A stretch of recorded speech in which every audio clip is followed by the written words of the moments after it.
कालचा भाग जरासा रटाळवाणा वाटला असेल, कारण एक एक नाव ऐकता ऐकता आणि त्याचं थोडंसं विश्लेषण जे मलाही कळून घ्यावं लागतंय ते ऐकता ऐकता थोडंसं रटाळवाणा वाटला असेल. मी थोडं आता वेगवान करण्याचा प्रयत्न करतोय.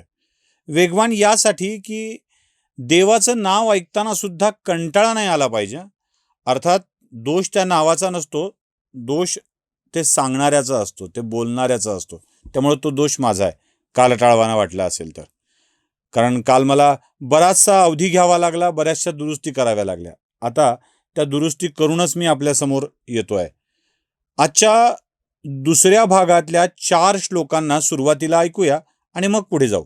स्वयंभू शंभुरादित्यः पुष्कराक्षो महास्वनः अनादिनिधनो धाता विधाता धातुरुत्तमः अप्रमेयो हृषीकेशः पद्मनाभोमरप्रभुः विश्वकर्मा मनुस्त्वष्टा स्थविष्ठस्थविरो ध्रुवः अग्राह्यः शाश्वतः कृष्णो लोहिताक्षः प्रतर्दनः प्रभूतस्त्रिककुब्धाम पवित्रम् मङ्गलम् परम् ईशानः प्राणदः प्राणो ज्येष्ठः श्रेष्ठः प्रजापतिः हिरण्यगर्भो भूगर्भो माधवो मधुसूदनः.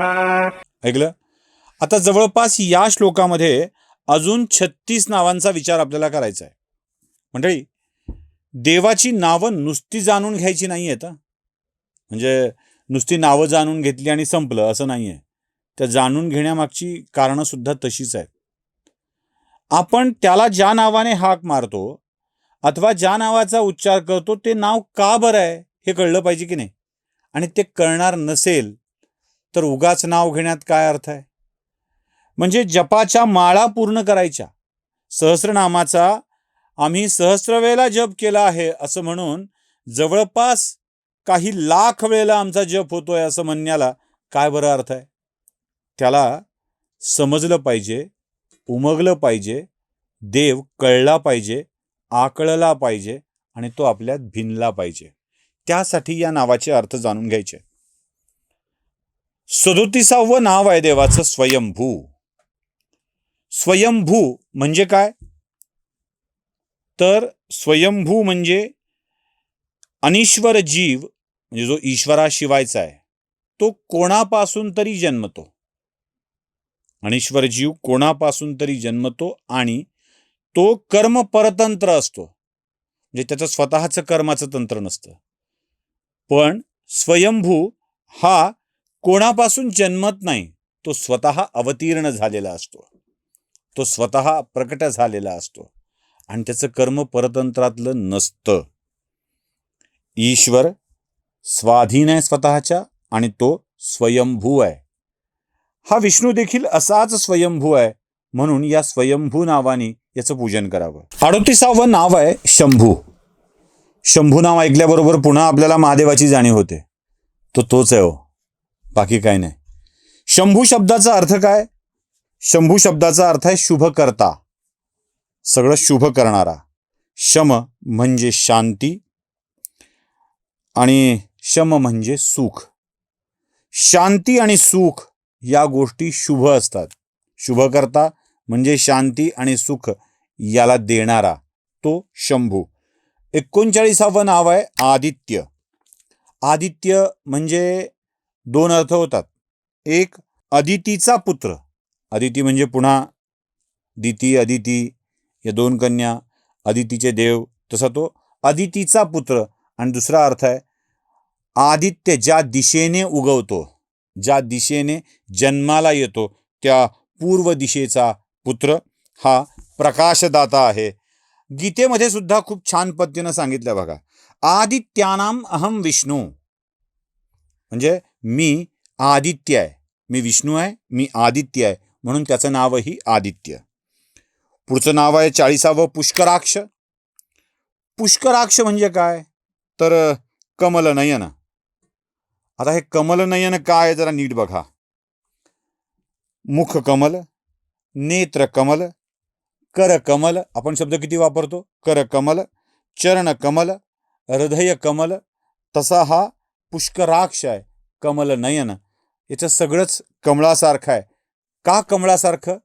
देव सर्वात राहून असंग असतो. म्हणजे उगाच कमल कमल हृदय कमल करकमल नेत्रकमल असं नसतं म्हणायचं.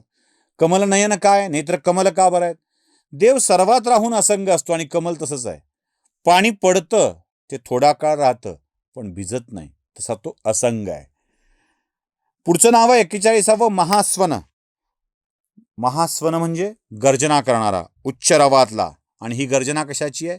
वेदरूप गर्जना आहे. नुसती गर्जना नाही, नुसताच हा आवाज काढणारा नाही. ही वेदरूप गर्जना आहे. ही वेदरूप गर्जना करणारा, उच्चारवाने करणारा महास्वन.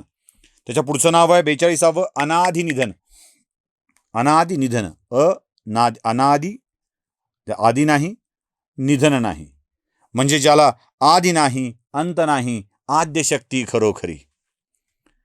ज्याला आदि नाही, अंत नाही. निधन म्हणजे अंत नाही. निधन म्हणजे तुम्ही लगेच मरणं असं नका समजू. त्याला निधन म्हणजे अंत नाही. पुढचं नाव आहे धाता. आता हा धाता शब्द समजून घेणं आवश्यक आहे. धाता म्हणजे काय? विश्वाचे गर्भाधान करणारा. गर्भाधान नव्हे, गर्भाधान करणारा. गर्भाधान म्हणजे काय? आधान म्हणजे काय? आता गर्भाधान करणारा म्हटल्यावर त्यातला आधान शब्द बाजूला काढायला हवा. हा आधान काय आहे हे समजून घेतलं पाहिजे. आधान काय आहे? आता गर्भ असतो स्त्रीकडं. गर्भात बालक स्थिरावतं, विसावतं स्त्रीच्या. आणि हे आधान करणारा कोण असतो? पुरुष. झाड बीजाचं असतं का मातीतलं असतं? मातीचं झाड कोणी म्हणत नाही. झाड बीजाचं होतं. बीज मातीच्या कुशीत विसावतं आणि अंकुरतं. बीज अंकुरे अंकुरे ओल्या मातीच्या कुशीत. तसं ते गर्भाधान काय आहे? ते बीज रोवणारा गर्भाधान करणार आहे. आधान करणार आहे. मूल पित्याकडून होतं. मूल पित्याचं असतं, झाड बीजाचं असतं. तसं हा सृष्टीसाठी धाता आहे. ही सगळी सृष्टी त्या देवाची आहे. जन्मली कुठून नाही, केली कोण? देवाची. तो धाता आहे. तो विधाता पण आहे. आता धाता आणि विधातामध्ये काय फरक आहे? तो विश्वाचा धाता आहे म्हणून विधाता आहे. सोपं आहे. तो धाता आहे. कोणाचा? विश्वाचा धाता आहे. म्हणजे नुसतं गर्भाधान करतो असं नाही आहे, तो विनयाधान सुद्धा करतो. आता हे विनयाधान म्हणजे काय? तर भरण पोषणाची जबाबदारी सुद्धा त्याच्यावर असते. नुसतं जन्माला घालून नाही जमत. भरण पोषण करण्याची जबाबदारी सुद्धा त्याच्यावरच असते. तो विधाता आहे. उत्तम धातू. विधाता धातुरुत्तमा. हा धातुरुत्तमा काय? उत्तम धातू. धातू म्हणजे काय? इथे उत्तम आणि धातू अशी दोन पद आहेत. त्यात चित्त धातू सूक्ष्म रूप आहे. त्यामुळं हा उत्तम अशा प्रकारचा चित्त, याला धातू असं म्हटलंय आणि तो सूक्ष्म रूपातला आहे. या उत्तम अशा धातूचा आहे. नुसता धातू नाहीये, उत्तम अशा स्वरूपाचा धातू आहे. पुढचं नाव आहे अप्रमेय. अप्रमेय म्हणजे काय? भूमितीत प्रमेय असतात, त्या प्रमेयाचं नाही. हे प्रमेय म्हणजे ज्याचं मोजमाप करता येत नाही, ज्याला कसंच मोजता येत नाही असा. पुढचं नाव ऋषिकेश आहे. ऋषिकेश काय आहे? ऋषिकेश, आता आपण हरिद्वारला जातो, बाजूला ऋषिकेशला जातो. ते काय आहे? ऋषिकेश म्हणजे इंद्रियाचा स्वामी, इंद्रियावर विजय मिळवलेला. अगदी सोप्या भाषेत जितेंद्रिय म्हणून आपण गुडाकेश म्हणूया. आता हे जितेंद्रिय असणं फार आवश्यक असतं. नुसता विजय मिळवलेला नाही, नुसता विजय मिळवलेला नाही, इंद्रियाचा स्वामी सुद्धा आहे. आणि हा म्हणून ऋषिकेश आहे. पुढचा आहे पद्मनाभ. पद्मनाभ नाव खूप गोड आहे. 48वा नाव आहे ते या सहस्रनामातलं पद्मनाभ. बघा, माऊलींनी खूप सुरेख सांगितलं आहे. आधी माऊलींचा अभंग समजून घेऊया. वाचे बरवे कवित्व, कवित्व बरवे रसिकत्व, रसिकत्वे परतत्व, स्पर्शू जायचा. हे परतत्व काय आहे? आता तुम्ही म्हणाल फारच अवघडच आला ना, म्हणजे पद्मनाभ काय आहे आणि पुन्हा परतत्व काय आहे? सांगतो. पद्मनाभ म्हणजे काय? सोप्पा अर्थ अगदी, ज्याच्या नाभीतून कमळ उमलते असा. ज्याच्या नाभीतून कमळ उमलते असा पद्मनाभ. आता बघा, कमलकंद असतं आणि कमलकंद हे पाण्याच्या तळाशी मातीत गाळात असतं. त्या कमलकंदातून एक अशी कमलनाळ येते, एक देठ उभं राहतं आणि त्या कमलनाळेवरती ते कमलदल फुलतं, कमळाचं फूल फुलतं. मग हा कमलदलातला ज्या कमल बीजाचा आहे, कमलकंदात आहे, तो जिथे असतो ना, ती जी जागा आहे ना, ती जागा असते परतत्व. तिथून ते उमलतं, त्या बीजात असतं ते आणि तिथून ते उमलतं. तसं हे परतत्व म्हणजे पद्मनाभ आहे. पुढचं नाव आहे अमरप्रभू. अमरप्रभू म्हणजे काय? देवाला मृत्यू नाही, तो सदरूप आहे, सदरूप आहे, त्याला मृत्यू नाही. ज्ञानेश्वरांचीच कथा माहिती आहे तुम्हाला. ज्ञानेश्वरी भावार्थ दीपिका लिहायला घेतल्यावरती नेवाशामध्ये सच्चिदानंद बाबा सापडले, त्यांचा मृत्यू झाला होता. ज्ञानेश्वरांनी त्यांना उठवलं आणि उठवताना वाक्य काय म्हटलं ऐका. त्या कथेतला चमत्कार जरा बाजूला ठेवू, त्या कथेतला चमत्कार नाही बघायचा आपल्याला. ज्ञानेश्वरांनी काय सांगितलं? उठ सच्चिदानंदा, आणि सच्चिदानंद उठले. सच्चित्त आणि आनंद कधी मरत नाही. सत्यचित्त आणि आनंद कधी मरत नाही, ते अमर आहे, कायम असतं. आणि सत्यचित्त आनंद ही ईश्वराची नावं आहेत, लक्षात ठेवा. सत्यचित्त आणि आनंदाला मरण नाही, मग सच्चिदानंद मरेल कसा? उठ असं म्हणून त्यांनी लिहून घेतलं. सद्रूप आहे, तो अमर आहे. सद्रूप कधीच मरत नसतं, तो ईश्वर आहे, म्हणून अमरप्रभू आहे. विश्वकर्मा. आता विश्वकर्मा नेहमीच वेगवेगळ्या नगरीच्या निर्मितीसाठी बोलवलेला आहे. हा विश्वकर्मा कोण आहे? हा विश्वकर्मा सुद्धा सृष्टीचा निर्माता आहे. हे विश्वच त्याचं कर्म आहे. कदाचित विश्वकर्मा नावाने तोच या सगळी सृष्टीचं निर्माण कार्य करत असेल, म्हणून तो विश्वकर्मा आहे. पुढचं नाव आहे मनु. मनु म्हणजे मनन करणारा. ब्रह्मा, प्रजापती, मनु आपण सगळे वेगळे समजतो. ब्रह्मदेव आले, प्रजापती आला, प्रजापिता आला, मनु आला, हे वेगळे नाही आहेत काही, हे सगळे एकच आहेत. तोच एकच का बरं? याच्या आधीचं नाव आठवायचं. त्याच्याकरता मी तुम्हाला जे 48वं नाव पद्मनाभ सांगितलं ते आठवा. हे पद्मनाभच आहे, तिथेच तो मूळ आहे, म्हणून याचं नाव सुद्धा मनन करणारा असा मनु होतो. पुढे त्वष्टा. त्वष्टा म्हणजे तासणारा, बरं का, सोपं, सगळ्यात सोपं, फार अवघड काम न जायचं नाही. तासणारा म्हणजे तो लाकूड घेतो आणि लाकडाला तासायला लागतो, सुतार, आणि वेगवेगळ्या बावल्या तयार करतो, वेगवेगळ्या वस्तू तयार करतो. बावल्या सुद्धा वेगवेगळ्या स्वरूपात तयार करतो. एक बावलीला राणी करतो, दुसरी राजकुमारी करतो, तिसरी दासी करतो. एकच लाकूड, एकाच लाकडातून वेगवेगळ्या बावल्या तयार करायच्यात, तासायच्यात, आकार द्यायचा आहे आणि तिला रूप वेगवेगळे द्यायचे आहेत. एकाला दासी करायचं आहे तर एकाला राणी करायचं आहे. हा फरक असतो. तो त्वष्टा आहे. स्थविष्ट आहे, स्थूल आहे, तो सगळीकडे व्यापलेला आहे, त्याचा विस्तार अनंत आहे. 54वं नाव आहे स्थविरो ध्रुवा. अत्यंत प्राचीन अशा स्वरूपाचा, अत्यंत स्थिर अशा स्वरूपाचा. 55 अग्राह्य. इंद्रियाला ग्रहण न होणारा. बुद्धिग्राह्यम अतींद्रियम.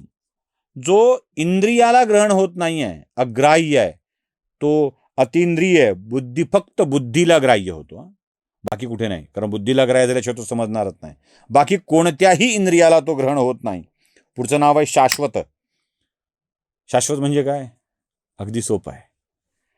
काल होता, आज आहे, उद्या असेल, परवाही असेल. तुम्ही कधीही काढा, तो असेल असेल असेल आणि असेलच. मागे कितीही जा, तो होता, तो होता, तो होता आणि तोच होता. आताही बघा तो आहे, उद्याही तो असेल. जो शाश्वत आहे, कधीच बदलणार नाही, असा तो शाश्वत. हे 56वं नाव आहे. 57वं नाव आहे कृष्ण. माझं सगळ्यात आवडतं नाव आहे. कर्षति इति कृष्णा. हा जो लोकांच्या आकर्षणाचं केंद्रबिंदूच आहे, तो तुम्हाला त्याच्याकडं ओढतोच.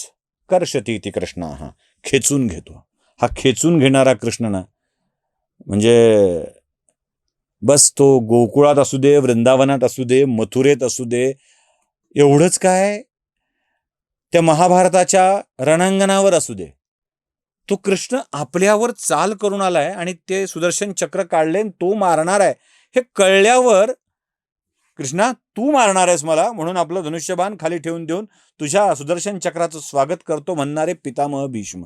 काय विलक्षण आकर्षण आहे ना, विलक्षण आकर्षण आहे त्याचा, तो कृष्ण. पुढे लोहिताक्ष. लोहिताक्ष, लोहित म्हणजे रक्त, अक्ष म्हणजे डोळा. रक्तवर्णी डोळ्याचा तो लोहिताक्ष. पुढे नाव आहे प्रदर्तन. प्रदर्तन हे नाव, असं नाव ऐकल्याबरोबर आपल्या डोक्यात त्याचा अर्थ येतो तो संहार. अनेक संस्कृतातले अभ्यासक संहार हाच अर्थ सांगतात. संहार म्हणजे विनाश, संपवणे, मारणे, मारकाट, मारधाड असा अर्थ आपल्याला वाटू शकतो. तसा तो अर्थ नाही. मग कोणता आहे?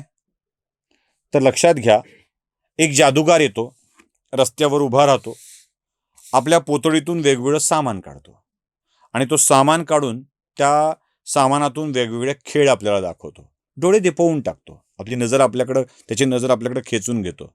खेळ संपतो, लोक टाळ्या वाजवतात आणि जादूगार आपलं सगळं सामान गोळा करून आपल्या पोतडीत टाकतो.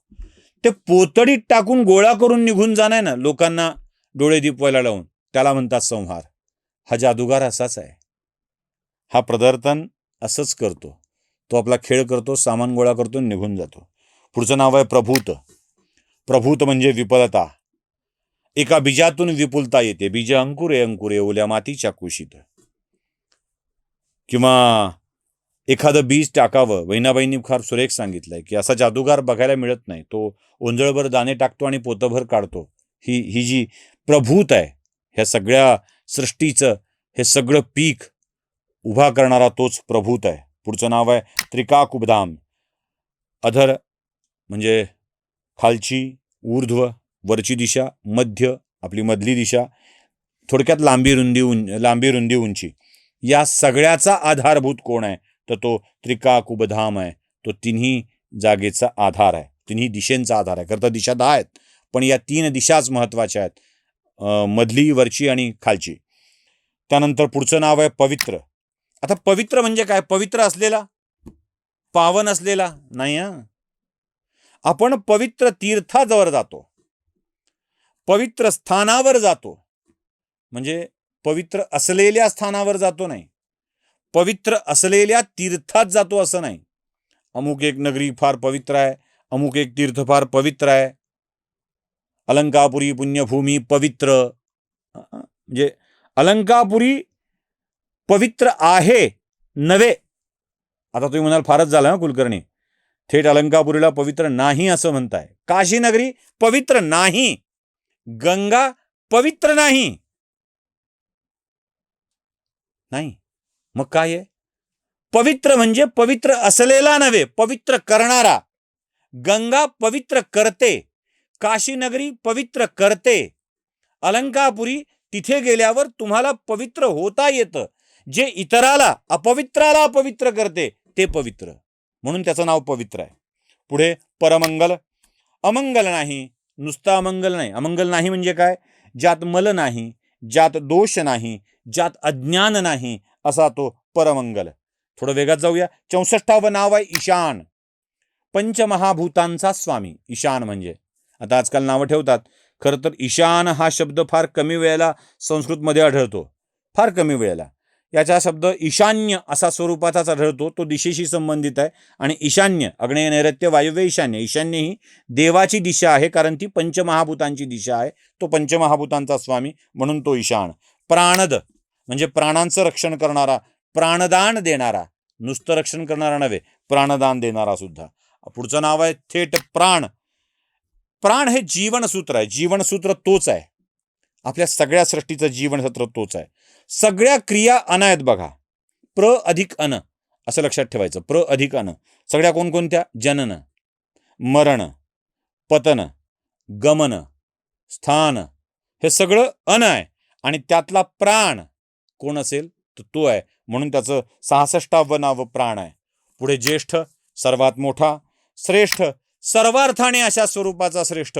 वय, मान, बुद्धी सगळ्याच दृष्टीने श्रेष्ठ, त्याचं श्रेष्ठ एक नाव आहे. पुढे 69वं नाव आहे प्रजापती म्हणजे प्रजापालक. 70वं नाव आहे हिरण्यगर्भ आणि 73वं नाव मधुसूदन. हिरण्यगर्भ आणि मधुसूदन यातल्या हिरण्यगर्भाच्या वर जरा मी थांबतो. प्रजापतीला फार खुलासा करण्याची गरज नाहीये. सर्व ब्रह्मांडाचा केंद्रबिंदू जो आहे ना, तो हिरण्यगर्भ. ब्रह्माचा आत्मा, सूर्याचा गर्भ. हिरण्य नाव सूर्याचं आहे, हिरण्यगर्भ विष्णू आहे, देव आहे, तो ईश्वर आहे, तो परमात्मा आहे. म्हणून ते हिरण्यगर्भ आहे. तर मधुसूदन मधुदैत्याला मारणारा अशा स्वरूपाचा तो मधुसूदन आहे. त्यामुळे या सगळ्या नावाला पुन्हा पुन्हा आठवत आपण पुढे जाऊया. पुढच्या उद्याच्यामध्ये आणखी काही नावांचा आपण बघणार आहोत. मला वाटतं या भागात आपण मागच्या भागात 36, या भागात 36 अशा स्वरूपाची ईश्वराची नावं बघितलेली आहेत. पुढे अजून आपण आता ही नावं जराशी कमी कमी करत जाऊ, म्हणजे बरोबर 1000 नावं आपली 30 दिवसानंतर पूर्ण होतील. नमस्कार.